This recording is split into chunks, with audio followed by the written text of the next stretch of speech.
Hello. I've been an academic for more years than, to be honest with you, I care to remember.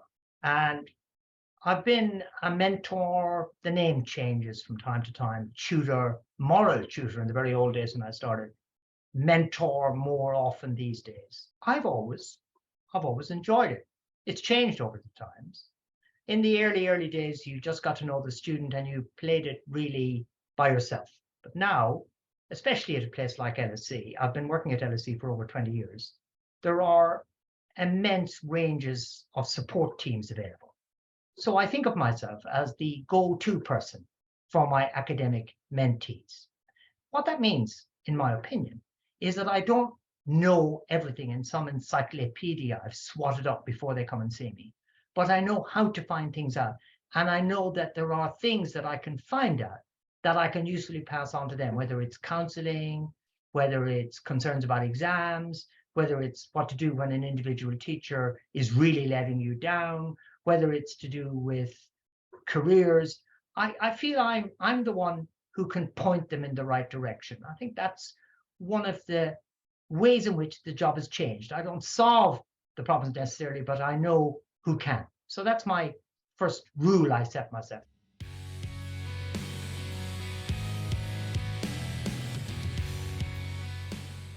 The second, it's sometimes quite challenging and it requires organization. And I think it's the single most important thing. It is to make the person who comes to see you feel welcome. So already you've got, sure, the person is your mentee. The person has signed up to see you. Your door should not just be metaphorically open, it should be really open. And how you greet them, especially when you're meeting them for the first time, is so important. And so it's really useful not to have anything else in your mind, to have done that complicated last paragraph in the article you're finalizing before the hour starts, to have completed a mission in regards this or that set of email strings before they show up. So when you greet them, you are there for them. It sounds so obvious, but I find it hard. I find also quite hard to learn to listen. Now, I'm a bit of a racial caricature. I am Irish and I do like to chat. And it's really important to me to give them, my mentees, whether alone or together, usually alone, space. Silence is really hard for me. I desperately try to fill spaces.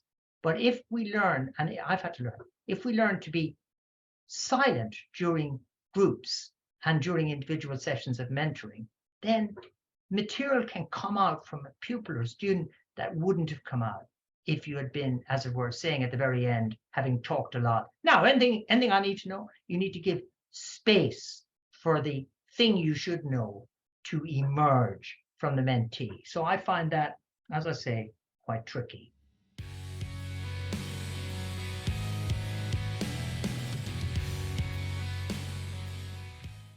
Be formal up to a point. I like them calling me Professor Gearty because it means that I can actually be informal against a background of formality. It's tricky to try and combine the formal and the informal. I find it helpful to maintain a kind of degree of formality about my name. So if they write in first name terms, 18 or 19-year-olds, I reply as Professor Gearty. I do allow that status to be articulated by them. And what that does is it frees me up to be quite informal without seeming a bit forward, without seeming a bit weird in sort of youngster parlance. So I balance the informality of my engagement, which is verbally informal, is physically informal, is empathetic, I hope, with that kind of slightly more old-fashioned, if you want, description of myself, which says I'm not quite your mate, but I am in your corner.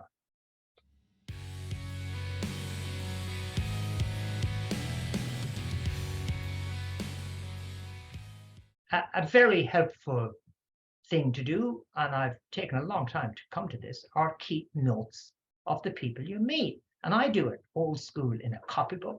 I keep the copybook on hand. And so when X signs up to see me, and the great thing nowadays is that you don't really have them arrive declare that you're bound to know who they are and their entire backstory. You normally have a little bit of notice about who's showing up. I check my notes. And so when they come in, you say things like, how was the Holiday Inn, wherever it was, or is Hall still good?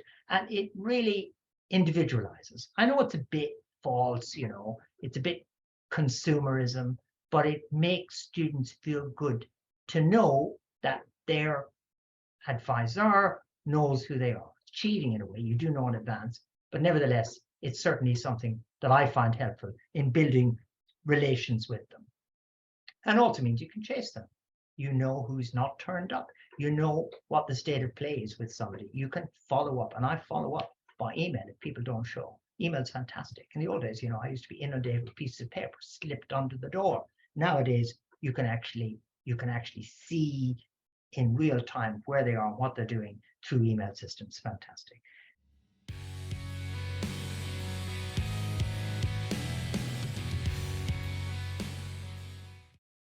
It's very important to be Team Mentee, to see yourself as in partnership with your mentees to do the very best for them that they are capable of, but without distorting them in a way that plays havoc with their true personalities.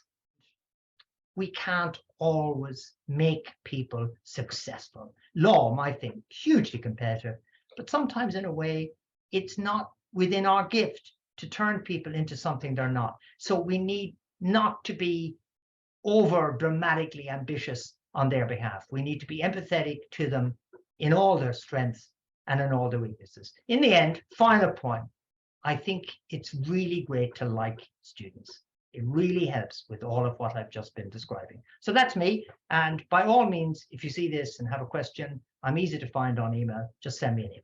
Thank you.